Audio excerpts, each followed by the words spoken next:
বাংলাদেশের সীমান্তে হত্যা এবং তথাকথিত পুশিন ইস্যু আবারও নতুন করে উদ্বেগ সৃষ্টি করেছে।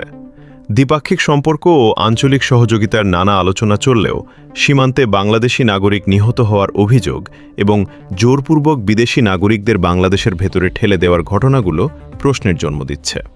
অপরাধনামার অনুসন্ধানে দেখা যায় এসব ঘটনা শুধু সীমান্ত নিরাপত্তার বিষয় নয়, বরং রাষ্ট্রের সার্বভৌমত্ব, মানবাধিকার এবং জাতীয় মর্যাদার সঙ্গেও সরাসরি সম্পর্কিত।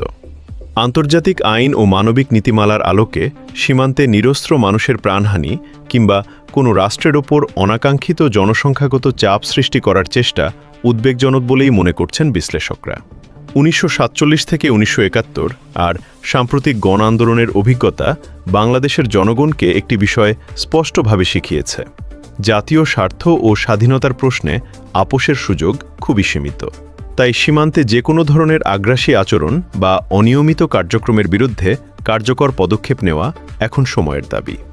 অপরাধনামা মনে করে প্রতিটি সীমান্ত হত্যার ঘটনার নিরপেক্ষ তদন্ত, আন্তর্জাতিক ফোরামে বিষয়গুলো উপস্থাপন এবং কূটনৈতিক পর্যায়ে আরও দৃঢ় অবস্থান গ্রহণ জরুরি।